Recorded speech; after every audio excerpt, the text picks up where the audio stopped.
Soalnya santri niku tidak semuanya bisa baca kitab. Niku santri yang ada dalam genre muridun tilmidun, tapi ketika sudah menjadi santri Jawa, iku ya ana sing tukang ngelap tembok, tukang ngedusi montore kiai, ngono tok. Itu. Jadi santri itu nek tilmidun muridun yang dipilih, maka dia harus alim, harus faqih. Gitu. Tapi ketika yang dipilih adalah bahasa santri, dia bisa menjadi ruang siapapun yang punya patron batin kepada kiai. Ambuh iku morotok ngono nyangoni. Ngono ya ono. Ya iya. Kula mboten saged nderek ngaji, muga-muga montor kula niki manfaat, monggo mang beto. Lho ngono ku ya santri. Lah itu ya santri. No. Nah itu jadi. Makanya peristiwa 10 November, peristiwa ini banyak. Pak Bupati Magelang itu ya santri, jelas-jelas santri. Wong wingi takon milih kok. Kula Pak Bupati nek teng pendopo kula daring. Tapi nek kula teng PCNU kula dugi sak wonge, kula ya ngoten. Wis tuh. Kula nek ken milih, ngene ngono teng pendopo. Nek teng pendopo kula daring. Sebab teng pendopo jenengan pasti untuk urusan kali Covid. Nah, nek teng kantor NU kula teko sak wonge. Nggih pun jenengan teng kantor PCNU mawon. Loh, jiwa Pak Bupati ini jiwa santri. Coba nengkon jenengan ken maca kitab gundul. Ngira dadi Pak Bupati. Mesti ya Bupati. Iki apa? Sami kados panjenengan kiai ken maca anggaran nih apa? Jadi ketika pilihannya adalah santri, itu pilihan di mana dia bagian dari perubahan besar budaya. Kata sholat itu nek ngangge terminologi, wah niku sholatnya abote ora umum. Fawailul lil musallin alladzina hum an sholatim sahun alladzina hum yurauna wa yamnauna. Abot nek sholat. Pemene laisal biru antuwal wujuhakum kibalal mas abot nih. Makanya kemudian para wali ini membuatkan ruang agar sholat itu tidak seberat ini, kayak masuk dalam istilah sembahyang lah. Nek sembahyang ya Allahu Akbar, ya kukur ini tidak apa-apa. Bener-bener manifestasi ka'annaka tarahu fa illam takun tarahu fa innahu ya rokaes kaya-kaya delok. Allahu Akbar. Bismillahirrahmanirrahim. Begitu no ting bakso. Iso wali lho sembayang. Musola langgar. Nek musola, Masya Allah terjaga betul kesuciannya. Wong panjene nggon nek langgar ini ya iso tinggu turu, iso tinggu jengking sithik. Jadi dulu para wali ini mengambil sebuah siklus yang sederhana agar apa? Orang yang tidak pada tingkat mujtahid, orang yang tidak pada tingkat muhaddis ini, tapi pada tingkat taklid ini lebih mudah memahami agama. Nah kita ini kan syariatnya kan syariat taklid, kita ini sudah jenenge wong Indonesia itu sergap sembahyang ra ngerti dalile wis biasa. Namanya orang Jawa rajin haji ning ra ngerti dalile haji, itu biasa. Niku taklid sedaya niku. Makanya Islam jadi aman. Karena semakin jauh dari Rasulullah, grade orang gandolan itu semakin ringan. Semakin kurang ilmu karena ditinggal mati para sesepuh, semakin mudah gandolan karena terus boleh taklid. Jadi ibaratnya lunga terus sangune entek ngono karek gandulan truk. Nah iku NU. Mula yuk taklid niku nek cara NU gampang. Dadi gandulan sarunge kiai. Nah, jalur yang sini berat. Karena harus selalu memegang prinsip ngerti Quran, ngerti sunnah. Bahkan wis dikelompokno sama ulama madhab ndak terima, nggak mau bermadhab. Wis dikei enak nek kamu ndak punya ilmu gandol, ndak, kami nggak mau taklid. Wah, akhirnya apa? Melawan kenyataan. Begitu semakin banyak kurang sangu, nggak mau gandol, baliklah lagi mula anggar ngene balik meneh. Nanti iki jalannya ke sana tahu-tahu balik ya tabrakan. Tabrakan meneh. Makanya orang-orang yang punya prinsip kembali ke zaman Rasul, kembali pada Quran Sunnah, ini lebih sering gawe perkara dadi tabrakan. Loh. Nah itu sehatnya santri itu di situ. Loh, makanya dalam situasi daring seperti ini ada yang tidak bisa. Semua bisa saiki daring, apa itu bisa apa aja. Sampai nyari tengu aja bisa. Sampai karek ngeprint, ngetik apa aja bisa. Sekarang dengan era daring ini, dunia sak godhong kelor ini bisa. Apa aja bisa sampean. Laki-laki mau masak gudeg bisa wong karek tutorial. Tapi yang tidak bisa digantikan adalah proses berjalannya ilmu kepada santri yang muridnya ulama, yang al ulama warasatul ambil. Ini nggak bisa digantikan karena ulama itu harus ma'rifat.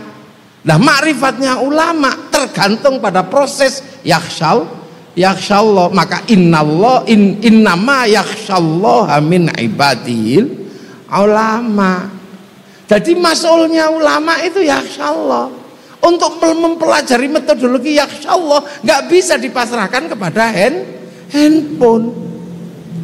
Ulama itu harus punya akhlak. Ngaji nih kudu bedok menungso. Kalau ngaji berhadapan dengan guru, akhlaknya ada. Tapi kalau ngaji dengan handphone, metangkring yang dhuwur sing ada.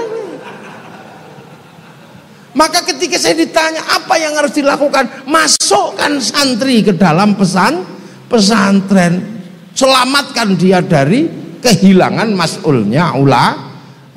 Maka iso.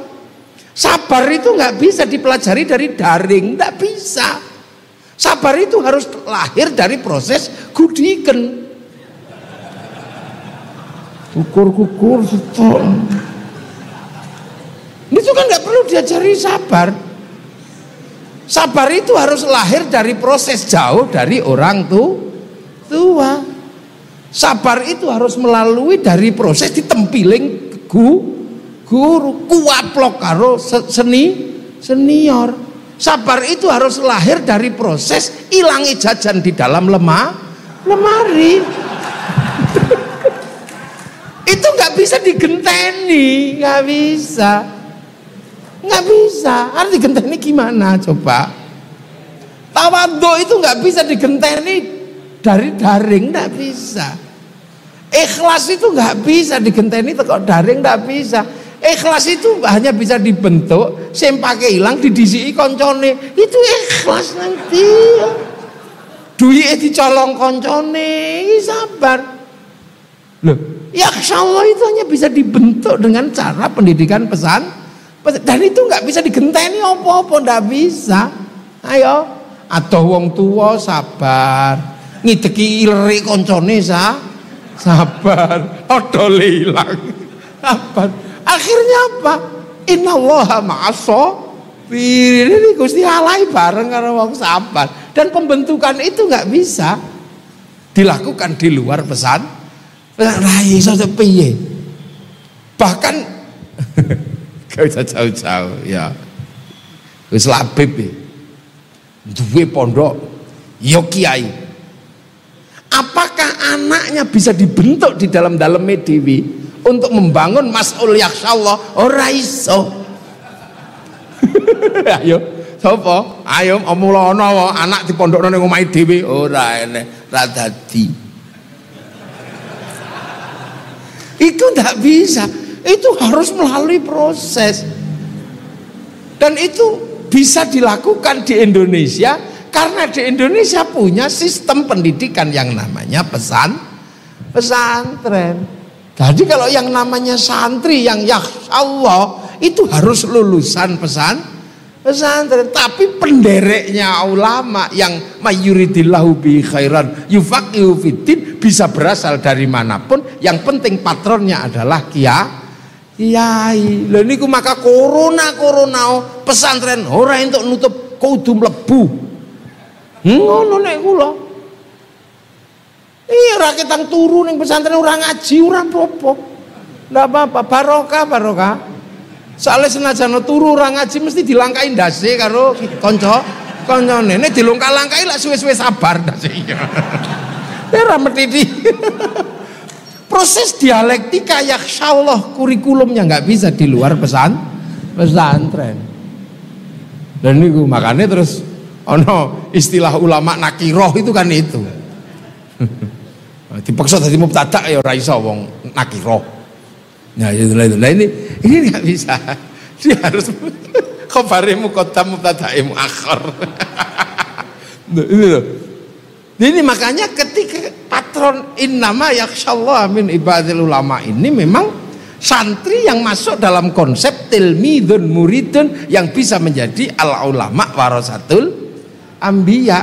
Tapi konsep santri secara mandiri sesungguhnya adalah bisa berangkat dari siapapun yang hatinya punya kecondongan terhadap kiai.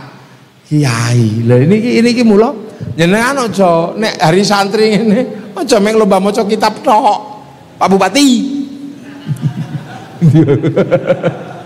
Hadiahnya jangan untuk yang baca kitab lah, nek sing maca kitab tok, sing santri liyane sing ra iso maca kitab piye? Akhire sakno. Akhire kaya Gus Nur pengen diakoni dadi santri. Terus dianggap ora santri kan ora iso sakno ya kudune diakoni ngono. Dadi biar enggak tambah ngamuk-ngamuk ngono sakno kan. Ndak apa-apa ya, memang santri model Gus Nur iku ya isone nameng cacuk-cacuk ngoten ya pancene ya. Ya kayak di Surabaya waktu perang mungkin ya gitu. Nek santri tenanan dur Allahu Akbar. Santri nasionalis dur merdeka. Nek santri gembleng dur Loh, itu ada teriakan-teriakan itu. Apalagi 10 November. Memang pisuannya wong Surabaya itu berangkat dari 10 November. Karena di Surabaya itu ada tank yang agak kecil, yang gerakannya lincah bisa masuk ke dalam kampung, nembaki orang-orang. Lah tank itu selalu datang dari mana-mana dan nggak bisa dideteksi karena suaranya nggak terlalu keras. Lah tank itu mereknya JANCOX. Mereknya jancuk pancen niku. Merek tank niku tadi. Itu asli mereknya tank. Sampeyan padosi niku di Wikipedia napa niku wonten niku. Lah nek pisuane wong Magelang lho mboten ngerti niku lho.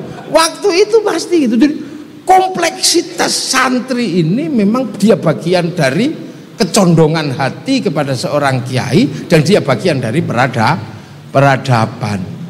Lah itu. Loh, makanya akhirnya kemudian yang digagas oleh para wali ini menghasilkan satu dinamika baru. Catatannya memang tidak terlalu lengkap, tapi barangnya ada.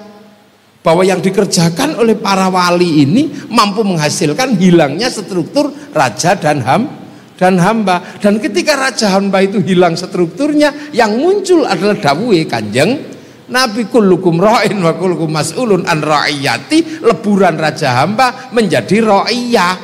Dan ra'iyah inilah yang sekarang disebut rakyat. Dan ini adalah satu-satunya bahasa yang diajarkan oleh Rasulullah. Jadi nggak ada bahasa lain yang menyebut diri ra'iyah atau rakyat itu selain bahasanya Rasulullah. Maka struktur yang hilang dari raja dan hamba melahirkan struktur ra'iyah atau rakyat. Dan satu-satunya kaum muslimin dunia yang sanggup mengambil kalimat ra'iyah untuk menyebut warga bangsanya hanya ulama Indonesia. Ada. Lu ini makanya tiba-tiba kita tinggal kok tiba-tiba ada ro'iyah, ono musyarakah, yang itu berasal dari menjadi yang kakinya jadi masyarakat, itu bahasa Arab. Jadi bahasa-bahasa yang membuatkan landasan kita dalam konsep hidup bersama dengan skala yang besar, bukan skala kecil-kecil. Ro'iyah itu skalanya gede, musyarakah itu skalanya gede, musyawarah menghilangkan kalimat rembuk menjadi wasyawirum, ini kalimat besar. Bahkan sampai majelis permusyawaratan ra'iyah, Diwan Perwakilan Al-Wakil Ra'iyah, ini skalanya gede dan ini skala negara. Dan yang tidak bisa dilupakan adalah teritori yang dibangun oleh para wali menghasilkan kesepakatan teritori yang dikasih nama wilayah. Wilayah itu jelas daerahnya para wali. Gitu. Loh. Wirobrajan itu jelas daerahnya Mbah Wirobrojo. Mangkunegaran itu jelas wilayahnya Mangkunegara. Gitu. Sesuk ono Labiban, ono mesti ya iku biyen ya. Wilayah Gus Labib. Nggih. Zudinan ngono ya. Saidan ngono ya Said. Ada. Nah ini jelas wilayah, artinya ini teritori para wali, dan teritori para wali ini mampu melebur sekat agama, sekat bangsa, sekat budaya, sehingga mampu menjadikan struktur baru yang Arab gak bisa menempuhnya. Yang namanya waja'alnakum syu'uban wa qabaila lita'arafu gak bisa ditempuh di Arab, karena Arab satu bangsa pecah jadi puluhan negara. Waja'alnakum syu'uban wa qabaila lita'arafu, Eropa gak bisa dibentuk di sana karena Eropa satu bangsa pecah jadi puluhan negara. Tapi waja'alnakum syu'uban wa qabaila lita'arafu, semua perbedaan bangsa, perbedaan suku bersepakat dalam satu negara kesatuan Republik Indonesia, hanya milik kita di Indonesia. Sopo sing nyambut gawe? Sing nyambut gawe ya wali. Makanya jangan salah, Magelang pemimpinnya wali kota. Makanya kalau milih wali kota yang ngerti wali, ngerti wali kota, orang ngerti wali, ngojo dipilih semene ngono lho. Ya ziarah wali lho ngono. Dadi tentara menempati wilayah ya ziarah wilayah. Jadi wong manggon di wilayah kok tidak mengakui konsep wali, iki ora entuk, iki jenenge gosop. Lu manggon ning wilayah kok negaranya masih disebut wilayah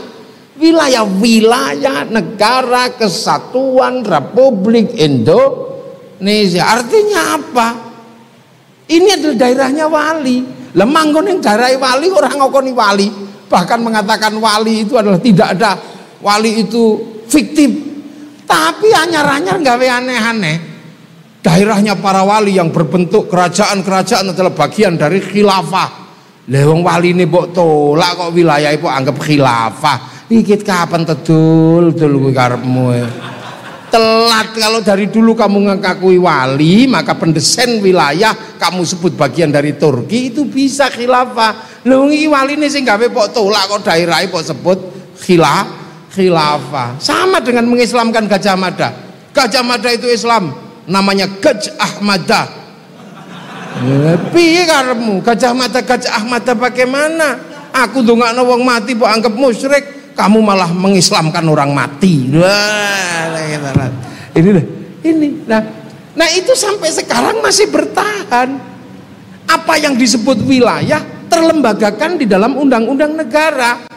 Apa yang disebut ro'iyah masih terstandar dalam Pancasila. Apa yang disebut musyawarah masih ada di dalam landasan ideal Indonesia. Apa yang disebut hikmah, dan itu ada semenjak disepakati bahwa dasar negara kita adalah Pancasila. Maka mempertahankan Pancasila adalah bagian dari jihad yang mesti dilakukan terhadap wilayah. Loh, itu makanya Islam ini harga mati, NKRI harga mati. Bagi NU itu bukan sesuatu yang sesat, itu bukan sesuatu yang bugot. Ini adalah bagian dari mata rantai perjalanan panjang ulama yang pernah didistribusikan oleh para wali yang ada di Indonesia. Jadi ini paralel lurus mawon. Itu, dan itu hebat. Akhirnya kemudian negara yang terdiri dari beberapa pilihan suku, pilihan agama bersatu ini mampu menjamin kedaulatan manusia dan kedaulatan agama. Kedaulatan manusia yang dijamin laqad khalaqnal insana fi ahsani taqwim. Kedaulatan untuk tidak jatuh pada rodatnau asfala safilin dengan amanu wa amilus sholihat. Dua kedaulatan ini terjaga, dua kedaulatan ini sehat ketika baladil amin terjaga. Ketika konsep keamanan bangsa dan negara yang berdaulat terkonsep dalam baladil amin, menjaga kedaulatan manusia, menjaga kedaulatan agama. Makanya komponennya banyak. Yang secara khusus bertugas dalam kedaulatan baladil amin TNI, Polri, Bupati. Nek manusiane wis lahir wis mesti apik. Yang menjaga kedaulatan aman wa amilus sholihat para kiai, para suriah tanfidiyah. Ini dua-duanya bisa terjaga karena kedaulatan bangsa dan negara. Tanpa kedaulatan bangsa dan negara, dua-duanya tidak ada. Arab manusianya baik, agamanya baik, bubar karena tidak ada jaminan kedaulatan bangsa dan negara. Kita walaupun kecil-kecil, pesek-pesek, agama kita ada yang pas-pasan, ada yang turah, ada yang kurang, semua terjaga. Yang sholatnya rajin terjaga, yang sholat tapi masih ngeramal tugel juga terjaga, sehingga kiai masih punya kerjaan. Karena nek ono sing wis apik kabeh kiai ini prei, wis pinter kabeh pondok tutup, semua terjaga. Kenapa? Karena keamanan bangsa dan negara terjaga. Tanpa keamanan bangsa dan negara, manusia hilang kebaikannya, agama hilang kebaikannya. Loh, ini paralel. Maka santri yang sehat zahiron wa batinan akan menjamin Indonesia yang sehat zahiron wa batinan. Nggih. Mboten enten tanya jawab ta, Gus? Mboten nggih? Mboten enten tanya jawab? Mboten nggih. Nah, itu loh. Makanya baladil amin ini dituaruk di depan karo Gusti Allah. Baru laqad khalaqnal insana fi ahsani taqwim tsumma radatnau asfala safilin illal ladzina amanu wa amilus sholihat falahum ajrun ghairu mamnun. Manusia baik hidupnya, aman wa amilus sholihat baik, dapat pahala yang tidak pernah putus, kuburannya juga baik. Lha mulane kuburan wali niku rame niku kan falahum ajrun ghairu mamnun, bukan karena rekayasa panitia makam, bukan. Itu karena falahum ajrun ghairu mamnun. Kalau itu paralel terjaga, akhirnya jenengan ziarah kubur. Sing tadi ini wong Magelang ziarah kubur teng pundi? Teng guru-gurune sing teng Magelang, teng Garjo, teng Watu Congol. Habis itu ziarah teng gurune meleh. Yang menjaga keamanan ke Kiai Hasyim Asy'ari di Jombang. Akhirnya orang Magelang jatuh cinta sama Jombang karena ada ajrun ghairu mamnun, berwujud makam para guru. Terus orang Magelang kon ngebom Jombang, ya ndak berani, wong ada makam gurunya. Ngebom Surabaya, ndak berani, ada makamnya Sunan Ampel. Ngebom Demak, ya ndak berani. Akhirnya terjalin mekanisme terbentuknya apa? Keamanan bangsa dan negara, karena apa yang disebut hubbul waton minal iman terstruktur dari mulai ziarah makam ini apa? Lah sing duwe ngono sapa? Santri. Ndak ada yang lain, sapa sing duwe? Ndak ada yang lain selain santri. Jadi santri itu dijarno, dibiarin aja. Nggak usah diawasi, terlalu diawasi. Pokoknya rada kurang gizi teri Pak Bupati mana. Iya, itu nanti akan terjadi. Santri sehat, negarane mesti sehat. Jamin. Ketawaduan sehat. Santri sehat kabeh. Santri mangan bareng-bareng, pasti persatuan terjaga. Ndonga bareng-bareng, pasti persatuan terjaga. Kiyaine tok sing liyane amin. Amin. Mestinya untuk uni astajib lakum itu sendiri-sendiri di tangan santri bareng. Sholawatan mestinya sendiri-sendiri di tangan santri bareng-bareng gini-gini. Rukun semua kalau di tangan santri. Ono wong mati rukun sampai 3 dino, sampai 40 hari, sampai khol, rukun terus santri itu. Jadi di tangan santri tidak mungkin ada perpecahan, karena di tangan santri semuanya terangkum dalam wa'tasimu bihablillahi jami'an wa la tafarraqu. Maka tidak ada perceraian di kalangan santri. Nah, inilah kita hari ini bisa bersyukur, berbahagia meneruskan tradisi santri yang diwariskan oleh para wali. Ning ya kudu rukun karo Kebo Kiai Slamet, Tombak Kiai Pleret. Nah, terus apa ya yang begitu. Lah itu nanti tercipta apa? Tercipta keamanan dan kestabilan bangsa dan negara. Indonesia sehat, santrinya sehat. Nah, rek ana sing ra sehat ya di karantina. Udah gitu aja. Apa di karantina di Nusa Kambangan, apa di Karaya, terserah itu. Nah, santri sudah nggak bisa ikut. Santri nggak bisa ikut karena yang boleh mengkarantina adalah aparatur negara. Nih santri ngarantina, rung tekan karantina wis bonyok. Bisa nih rampung. Itulah. Makanya kalau ada slogan TNI, polisi TNI bersama rakyat, wah saiki rada medeni. Karena ada rakyat yang pengen merubah Pancasila. Maka kalau mau ekstrim ya santri TNI Polri bersama Pancasila dan UUD 45. Nah, itu baru stabil. Nih, bersama rakyat. Nah, ini rakyatnya pengen merubah Pancasila terus bagaimana? Makanya polisi TNI nggak bisa bertindak karena rakyat juga yang mau bikin ganti bendera, ganti Pancasila. Nah, kalau mau stabil TNI Polri bersama santri untuk Indonesia. Karena santri tidak pernah berkhianat pada bangsa ini. Udah ceritanya santri tahu berkhianat belum? Nah, ini semoga hari santri malam hari ini bisa kita maknai sebagai bagian dari al-muhafadzatu alal qadimis shalih wal akhdhu bil jadidil aslah. Fa insyaallah kita akan dipertemukan kembali dalam hari santri berikutnya. Dan saya doakan Magelang dengan PCNU-nya yang berencana membangun basis ekonomi yang mapan, semoga mendapatkan ridho dari Allah Subhanahu wa taala dan disyafaati Rasulullah Muhammad sallallahu alaihi wasallam. Ihdinas siratal mustaqim, wallahul muwaffiq ila aqwamit thariq. Assalamualaikum warahmatullahi wabarakatuh.